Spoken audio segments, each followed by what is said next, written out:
Movie का start होता है एक फाउंडेशन को दिखाते हुए जिसने अपनी स्पेसशिप स्पेस में भेजी थी 4 पैरासाइट्स को लेने के लिए, लेकिन उन्हें न्यूज मिलती है कि स्पेस से वापस आते हुए वो स्पेसशिप क्रैश हो गई है और पता नहीं कि उसमें मौजूद पैरासाइट्स बचे हैं या नहीं। वो फौरन से उस जगह पर पुलिस भेजते हैं जो उस जगह की इन्वेस्टिगेशन करने लगते हैं और जब पुलिस वहाँ पर पहुँचती है तो हम देखते हैं कि उन 4 पैरासाइट्स में से एक पैरासाइट वहाँ से भागकर किसी की बॉडी में चला जाता है और उसकी बॉडी को अपना होस्ट बना लेता है और उसे यूज करता है। वो लोग एक जख्मी आदमी को एम्बुलेंस में हॉस्पिटल लेकर जा रहे होते हैं, लेकिन उसी में एक औरत भी होती है जो कि काफी अजीब रिएक्ट कर रही होती है क्योंकि वो पैरासाइट किसी और में नहीं बल्कि इसी औरत में आया था। वो औरत एम्बुलेंस तोड़ते हुए उस मुल्क की तरफ निकलने लगती है जहाँ पर वो फाउंडेशन थी जिसने अपना स्पेसशिप स्पेस में भेजा था। फिर यहाँ पर ये सीन यहीं कट हो जाता है और हम एक लड़के को देखते हैं। उसका नाम एडी होता है। वो काफी अच्छा न्यूज रिपोर्टर होता है। उसकी कंपनी उससे काफी खुश थी और उसकी एक फियांसी भी थी जो कि उसी फाउंडेशन में काम किया करती थी जिसने अपना स्पेसशिप भेजा था। हम देखते हैं कि सुबह होती है और एडी अपने ऑफिस जाता है। उसका बॉस उससे कहता है कि तुम काफी अच्छा काम करते हो और आज जो टास्क मैं तुम्हें देने जा रहा हूँ तुमने उसको भी अच्छे से करना है। दरअसल आज तुमने इंटरव्यू लेना है उसी फाउंडेशन के सीईओ से यानी उसके ऑनर से। तुमने उसे पूछना है कि उसने अपना स्पेसशिप स्पेस में क्यों भेजा और ये सारे पैरासाइट्स का क्या चक्कर है। याद रहे तुम उसे इसके अलावा कोई एक्स्ट्रा बात मत करना क्योंकि वो काफी रिच है और काफी बुरा आदमी भी है। अगर तुमने उसकी पसंद की कोई बात ना की तो वो तुम्हें मरवा भी सकता है। तो एडी अपने बॉस से कहता है कि ठीक है, अब परेशान न हो, मैं उनसे अच्छे से इंटरव्यू लूंगा और उनसे सिर्फ उनके इन्वेंशन और डिस्कवरी के बारे में पूछूंगा बस। फिर रात को हम देखते हैं कि एडी अपने घर आ जाता है। उसके सामने उसकी फियांसी का लैपटॉप पड़ा होता है जिस पर उसे किसी की मेल आती है और वो उसी फाउंडेशन की तरफ से थी। वो उस फाउंडेशन के किसी मेंबर ने उसे भेजी थी कि ये फाउंडेशन ठीक नहीं है, ये लोगों की जान ले रही है और ये तुम्हें भी यूज करेगी, तुम इसको छोड़ दो। उसमें उनके एक्सपेरिमेंट्स की सारी डिटेल होती है कि वो पैरासाइट्स कौन है, कहाँ से आए और उन पे क्या क्या एक्सपेरिमेंट्स किए जाने वाले हैं। मासूम लोगों को भी इसके लिए यूज किया जाएगा। एडी को जब ये पता चलता है तो वो सोचता है कि मेरे पास अच्छा मौका है। सुबह मेरा उस आदमी के साथ इंटरव्यू है तो मैं उससे सारी बातें पूछूंगा इवन तो मेरे बॉस ने मुझे मना किया है, लेकिन ये खबर काफी रॉकिंग बन सकती है। फिर हम देखते हैं कि वही सीईओ काफी बुरा आदमी होता है। सब लोग उससे काफी डरते थे और यही इस मूवी का विलेन भी है।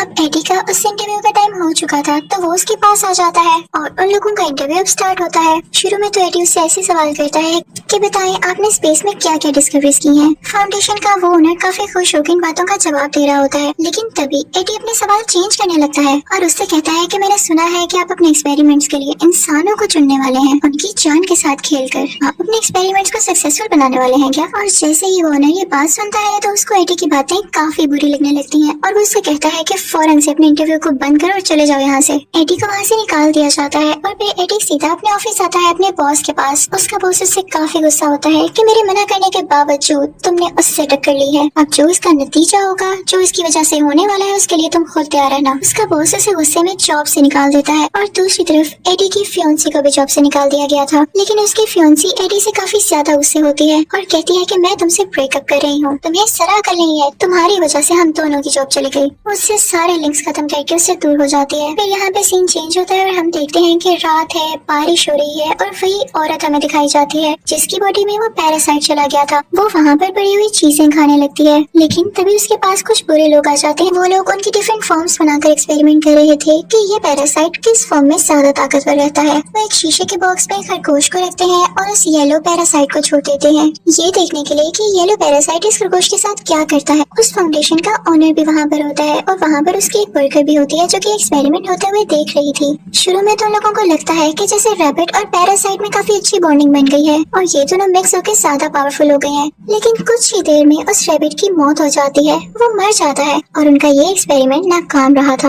एडी को न्यूज से पता चलता है कि उस फाउंडेशन का ओनर और प्लान्स कर रहा है अपनी एक और स्पेसशिप स्पेस में भेजने के लिए और वो जानता था कि अगर उसने ऐसा किया तो और भी कई जाने जाएंगी जैसे पहले गई हैं। रास्ते में उसे एक औरत मिलती है जो उससे कहती है कि आप मुझे अखबार खरीद लें। एडी उससे अखबार खरीदता है और साथ ही एक स्टोर में आ जाता है। वहाँ पर एक चोर आता है और उस स्टोर को लूटने लगता है, लेकिन एडी चुप करके अपनी चीजें लेता है और वहाँ पे करके वापस आ जाता है। दूसरी तरफ हम उसी फाउंडेशन कंपनी की लैब को देखते हैं जहाँ पे वो ऑनर होता है उसी ग्लासेस वाले वर्कर के साथ और अब वो जानवर की बजाय किसी इंसान पर उस पैरासाइट के साथ एक्सपेरिमेंट कर रहे होते हैं, लेकिन वो पैरासाइट इंसान की बॉडी के साथ भी नहीं मिल पाता और उसकी जान ले लेता है। उस ग्लासेस वाली लड़की को ये सब देख के काफी बुरा लग रहा होता है। वो फौरन से वहाँ से एडी के पास जाती है और उसे बताती है कि हमारी फाउंडेशन में ये सब हो रहा है। वो उससे मदद मांगती है, लेकिन एडी कहता है कि मैंने अभी प्रोफेशन छोड़ दिया है और मैं अब किसी के साथ टक्कर लेने वाला नहीं। तो वो वर्कर कहती है कि समझने की कोशिश करो, वो ओनर बहुत बुरा आदमी है, वो सबकी जान ले लेगा। वो दरअसल इस दुनिया पे जिंदा रहना चाहता ही नहीं है, क्योंकि वो जानता है कि दुनिया जल्दी खत्म होने वाली है। वो स्पेस पर एक्सपेरिमेंट्स कर रहा है ताकि वो वहाँ रह सके। अभी दोस्त ने वहाँ से 4 पैरासाइट यहाँ पर लाए। वो पैरासाइट कोई और नहीं बल्कि स्पेस के क्रिएचर्स थे जो कि काफी पावरफुल थे। लेकिन जब उन 4 पैरासाइट्स को यहाँ पर लेकर आया गया तो उनमें से एक पैरासाइट तो फौरन ही वहाँ से भाग गया था। और अब जो बाकी 3 बचे हैं वो ओनर उन पर एक्सपेरिमेंट्स कर रहा है और मासूम लोगों की जान ले रहा है। वो एडी से कहती है कि प्लीज कुछ करो, तुम तो जानते हो कि कैसे अप्रोच करना है न्यूज रिपोर्टर्स को, तुम इस न्यूज को पब्लिश कर दो ताकि वो ओनर पकड़ा जाए। मुझे नहीं बर्दाश्त होता कि लोग मर रहे हैं। तो एडी कहता है कि ठीक है, मैं सारी बात समझ गया हूँ, तुम परेशान ना हो, मैं जल्दी कुछ करता हूँ।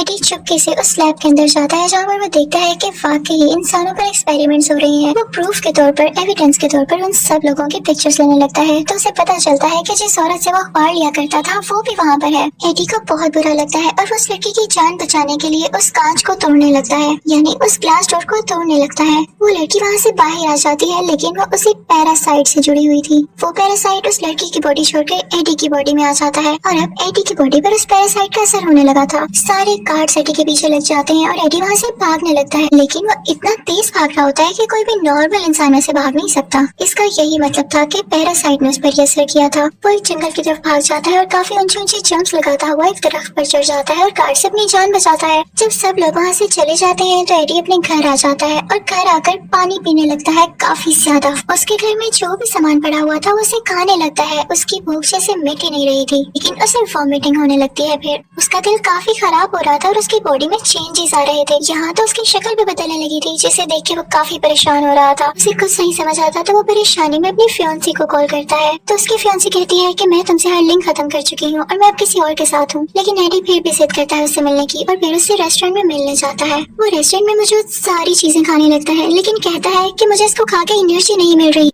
ये मरा हुआ मीट है, मुझे जिंदा चीज तो खाने के लिए। साथ ही उसे एक एक्वेरियम नजर आता है जिसमें बैठ के वो वहाँ पर पड़े हुए क्रैब्स खाने लगता है। इनफैक्ट एडी की बॉडी में अब वेनम आ चुका था, यानी उन 4 पैरासाइट्स में से सबसे ज्यादा स्ट्रॉन्ग पैरासाइट। अभी दोस्त ने इंसान की बॉडी को अपना होस्ट बना लिया था, लेकिन एडी के फियांसी को और उसके दोस्त को ये बात समझ ही नहीं आ पाती। तो वो उसका स्कैन करने उसको हॉस्पिटल ले जाते हैं और उसके बाद एडी को उसके घर भेज दिया जाता है कि जैसे ही रिपोर्ट आएगी हम आपको बता देंगे। और अब हम फाउंडेशन का सीन देखते हैं जहाँ के ओनर को किसी तरह से ये पता चल जाता है कि उसकी वो वर्कर जो क्लासेस वाली थी उसने ही एडी को यहाँ पर बुलाया और उसे यहाँ तक की अप्रोच दी। वो ओनर उस लड़की पर काफी गुस्सा होता है और उस पर भी एक पैरासाइट छोड़ देता है। तभी हम एडी को उसके घर में देखते हैं। उसे अब काफी गुस्सा आने लगा था। उसका नेबर काफी ऊंची म्यूजिक सुन रहा होता है तो वो उसे मना करता है, लेकिन वो पास नहीं आता। तो एडी की बॉडी में मौजूद जो पैरासाइट यानी वेनम होता है वो गुस्से में आ जाता है और उसे मना करता है। और इसी दौरान वहाँ पर कुछ गार्ड्स आ जाते हैं जो कि उसी फाउंडेशन ओनर ने भेजे होते हैं। लेकिन यहाँ पर हम देखते हैं कि वेनम उसकी बॉडी में साफ जाहिर होने लगता है और उन गार्ड से लड़ने लगता है, एडी को प्रोटेक्ट करने लगता है। अब एडी काफी ज्यादा पावरफुल हो चुका था, लेकिन वो गार्ड्स फिर भी उसका पीछा नहीं छोड़ते। तो एडी अपनी बाइक पर वहाँ से चला जाता है और उसकी तेज स्पीड, सारा कुछ ये फुटेजेस वो ओनर भी देख रहा था। तो वो अपने लोगों से कहने लगता है कि देखा मेरे डिस्कवर किए गए पैरासाइट ने कितनी तरक्की कर ली। फाउंडेशन का ओनर उसके पीछे और गार्ड्स लगा देता है और जब एडी उनसे बचते हुए अपनी बाइक पर ऊंची सारी जंप लगाता है तो वो गिर जाता है। उसकी काफी हड्डियां टूट चुकी थी, लेकिन अब वेनम की बॉडी उसकी बॉडी के बाहर आ जाती है जो कि कवरिंग बना लेती है, एक ब्लैक कलर की कवरिंग, और उसको एडी की बॉडी को बचाती है। इसके बाद एडी यानी वो वेनम उन गार्ड्स को खाने लगता है और पानी में से होता हुआ एक जगह पर आ जाता है। एडी उस वेनम से पूछता है कि तुम मेरी बॉडी में क्यों आए हो। वो दोनों सरप्राइजिंगली एक दूसरे से बातें कर सकते थे। तो वेनम उसे बताता है कि मेरा घर स्पेस है जहाँ से मुझे यहाँ पर लेकर आया गया और फिर मुझे तुम्हारी बॉडी मिली। मुझे लगता है कि तुम काफी अच्छे होस्ट हो और मैं तुमसे रिक्वेस्ट करता हूँ कि मुझे मेरे घर यानी स्पेस में वापस भेज दो। अब एडी के पास वो सारे एविडेंस होते हैं जो उसने पिक्चर्स क्लिक की थी उस फाउंडेशन में कि लोगों के साथ कितना जुल्म हो रहा था। वो अपनी कंपनी जाता है ये बताने के लिए, लेकिन उसका साथी उसे अंदर ही नहीं आने देता। तो वेनम उस एडी से कहता है कि मैं हूँ ना, मैं तुम्हें ऊपर पहुँचा देता हूँ। और फिर वो लोग ऊपर जाते हैं और खिड़की तोड़ते हुए अपने बॉस के ऑफिस में आ जाता है। वो साथ एक नोट रखता है और वो एविडेंस रखता है, लेकिन तभी वहाँ पर उस ऑनर के गार्ड्स आ जाते हैं जो उस पर अटैक करने लगते हैं, उसे शूट करने लगते हैं। लेकिन वेनम एडी की बॉडी से बाहर आकर उसे दोबारा से प्रोटेक्ट करता है वो वेनम उन सब गार्ड्स को हरा के उनमें से एक को खाने ही वाला होता है कि तभी उसकी फियांसी लड़की वहाँ पर आ जाती है जो कि उससे ब्रेकअप करके गई थी।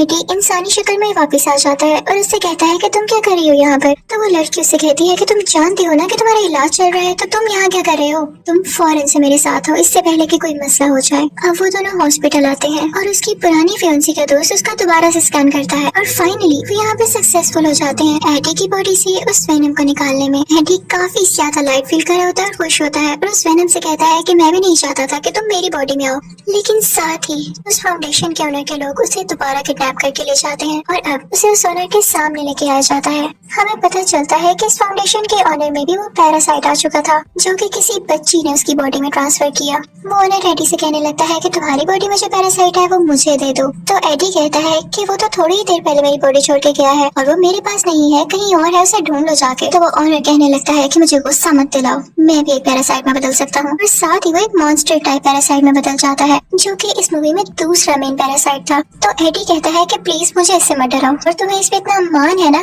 थोड़ी ही देर में तुम भी थक जाओगे इससे, ये तुम पे अपना पूरा कंट्रोल करेगा।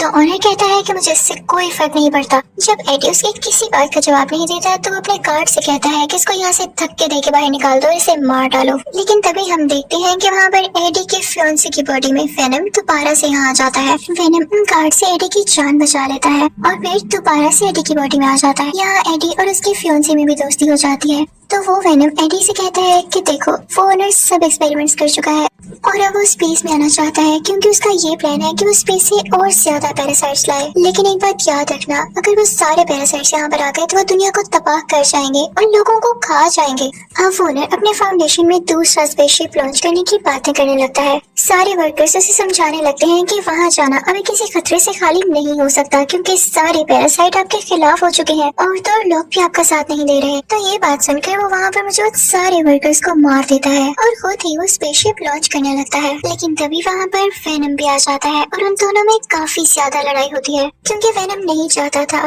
कि ये ओनर उसके दुनिया पर जाकर कब्जा करे और उसके साथ ही पैरासाइट्स को यहाँ पर लाए। और यहाँ पे हम देखते हैं कि वो ओनर काफी ज्यादा स्ट्रॉन्ग हो जाता है और वेनम यानी एडी को वहाँ से मारकर स्पेसशिप के अंदर चला जाता है। लेकिन वेनम मर कैसे सकता था? वो एडी की बॉडी में दोबारा आता है और उसी स्पेसशिप की तरफ जंप करता है जिस चीज से उस ओनर ने एडी पर अटैक किया था। वो उसी वेपन से उसे स्पेसशिप को डैमेज कर देता है जिससे उसका सारा फ्यूल नीचे गिरने लगता है और वो स्पेसशिप ब्लास्ट कर जाती है। तो यहाँ पर हम देखते हैं कि वो ओनर मर चुका होता है और वेनम ने भी अपनी जान कुर्बान कर दी थी एडी को बचाने के लिए और एडी गिर जाता है पानी में। अगले दिन हम देखते हैं कि एडी और उसकी पुरानी फियांसी बैठ के बातें कर रहे होते हैं कि तभी उस फियांसी को एडी की बॉडी से वेनम की आवाज आती है। तो वो कहती है कि एडी, वेनम अभी भी जिंदा है? तो एडी से कहता है कि नहीं नहीं, वो तो किसी और की आवाज थी। तो यहाँ हमें ये पता चल पाता है कि वेनम साहिब अभी भी जिंदा थे। उसके बाद एडी वहाँ से उठ जाता है और फिर चुपके से वेनम से बातें करने लगता है। कहता है कि देखो, अब तुम मेरी दुनिया में रह तो रहे हो लेकिन किसी को ये पता ना चले कि तुम वाकई यहाँ रहते हो और कुछ रूल्स हैं जो कि तुम्हें फॉलो करना होंगे, जैसा कि तुम इंसानों को नहीं खाओगे, सिर्फ बुरे इंसानों को खाया करोगे, वो भी कभी कभी, करो प्रॉमिस। तो वेनम कहता है कि एडी, बुरे लोग कौन से होते हैं बताओ मुझे। तो एडी कहता है कि ऐसे लोग जो दूसरे लोगों का दिल दुखाते हैं और उनके साथ बुरा करते हैं। तभी वहाँ से वो लोग एक स्टोर में जाते हैं और देखते हैं कि स्टोर को एक और आदमी लूटने आया है और ये देख के वेनम एक्टिवेट हो जाता है और उस रोबर को यानी उस चोर को खा लेता है, जैसे कि एडी ने कहा था कि तुम सिर्फ बुरे लोगों को खा सकते हो। उसके बाद हम देखते हैं कि सब कुछ नॉर्मल हो जाता है और एडी फिर से अपनी पुरानी जॉब पर आ चुका था, यानी न्यूज रिपोर्टर बन गया था और अब वो एक बहुत बड़े सीरियल किलर का इंटरव्यू ले रहा था। और इसी के साथ ये मूवी यहीं पर एंड हो जाती है। Thank you for watching, good bye.